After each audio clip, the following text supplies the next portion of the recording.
అందరికీ నమస్తే. యూపీలో జరిగిందట ఈ ముచ్చట. నిజంగా యూపీలో అసలు లా అండ్ ఆర్డర్ అనేది ఉందా లేదా అర్థం కాని ముచ్చట. అసలు అక్కడ ప్రజాస్వామ్యం అనేది ఉందా లేదా అనేది అర్థం కాని ముచ్చట. నిజంగా రాజకీయ నాయకులు ఏం చేస్తారో ఎందుకు చేస్తారో ఏం అర్థం కాదు. వారానికి ఒకసారి, 5 రోజులకు ఒకసారి, 4 రోజులకు ఒకసారి గిసోటి ముచ్చట్లు వస్తూనే ఉంటాయి ఆ యూపీలో. మరి ఏమెక్కడ జరుగుతాయో నిజంగా ఏం అర్థం కాని ముచ్చట. ఎక్కువసేపు ఏం చెప్పని జరసేపు చెప్తే ఈయన ప్రయత్నం చేయాలి. చిన్నారి పైన గ్యాంగ్ రేప్ చేసిరంట. 6 ఏళ్ల పాప పైన గ్యాంగ్ రేప్ చేసిరంట. వీళ్ళని మనుషులనల్లా గాడిదలనల్లా, గాడిదలు కూడా గిసోటి పని చేయకుండా వచ్చు. మరీ దారుణంగా తయారవుతారు ఆ యూపీలో. చిన్నారిపై గ్యాంగ్ రేపు, ఆపై టెర్రస్ పై నుంచి తోసేసి హత్య. కథం రేపు చేసిరు. తర్వాత అమ్మాయిని తలకాయ కింది కాలు పైకి పెట్టి పట్టుకోనంట ఇటీసి పెట్టినట. కథం ఇక బత్తదా బుజ్జి. లుచ్చలు తయారయ్యారు ఆ యూపీలో. చాలా మందికి ఇట్టే ఉన్నారు. యూపీలో ఘోరం. పట్టుకునేందుకు వెళ్ళిన పోలీసుల పైన నిందితుల కాల్పులు. ప్రజలారా, పోలీసుల దగ్గర అంటే తుపాకులు ఉంటాయి. మరి నిందితుల దగ్గర తుపాకులు ఏమెక్కడికి ఉండొచ్చు? నిందితుల దగ్గర కూడా తుపాకులు ఉన్నాయంట.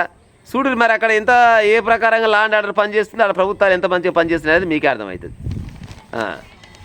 ఇంటిపై అద్దెకుండే 2 వ్యక్తులే ఆ చిన్నారి పాలిట కీచకులు అయ్యారు. టెర్రస్ పైకి ఆడుకునేందుకు వెళ్ళిన 6 ఏళ్ల బాలికపై సామూహిక అత్యాచారానికి ఒడిగట్టారు. విషయం బయటికి రాకుండా ఉండేందుకే టెర్రస్ పై నుంచి ఆమెను తోసేసి చంపేశారు. ఉత్తరప్రదేశ్లోని బులంద్ షహర్లో శుక్రవారం ఈ అవమానీయ ఘటన చోటు చేసుకుంది. తండ్రి ఫిర్యాదు మేరకు పోలీసులు నిందితులు రాజు, కశ్యప్లపై పోక్సో కేసు నమోదు చేశారు. కేసు తీవ్రత దృష్ట్యా రంగంలోకి దిగిన సీనియర్ ఎస్పీ పరారులో ఉన్న నిందితులను పట్టుకునేందుకు 3 బృందాలుగా ఏర్పాటు చేశాడు. ఈ నేపథ్యంలో అది ఇద్రిస్ ప్రాంతంలో నిర్మాణంలో ఉన్న ఓ భవనం అంట. ఓ ఇల్లు కడుతుంటే ఆ భవనంలో ఉన్నారని సమాచారం అందగానే పోలీసు వాళ్ళంతా వాళ్ళ కాడికి పోయారట. 3 గుంపులుగా పోయారట. 3 గుంపులకు పోయి వాళ్ళు ఉన్నారని తెలియగానే వాళ్ళ పైన కాల్పులు జరిపారట.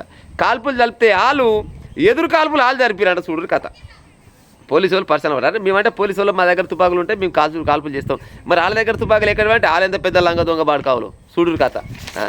గిసబోయింటి కథలు పడితే చివరికి పోలీసులు అయితే పట్టుకొని లోపలేసినట్ట. కానీ నిజంగా ఎంత దౌర్భాగ్యులు చెప్పేసోటి కొడుకులు ఏమెక్కడికి పుడతారో భూమి మీద. 6 ఏళ్ల బాలికని ఇచ్చిపెట్టరైరి, 60 ఏళ్ల ముసలామని ఇచ్చిపెట్టరైరి, అమ్మాయిలను ఇచ్చిపెట్టరైరి. ఇంత దారుణంగా ఉంటే మరి ఎట్ట పాడైతే వస్తారు చెప్పు ఆడి మనుషులు. ఇక ఎన్నడికి కూడా ఇక ఇటువంటి జాగలల్లా అమ్మాయిలకు కానీ ఆడవాళ్ళకి కానీ స్వేచ్ఛ అనేది ఉండకుండా వచ్చి పాడైపోయింది. 6 ఏళ్ల పాపని కూడా ఇచ్చిపెట్టలేదంటే ఏమనాలో చెప్పు నీళ్ళని.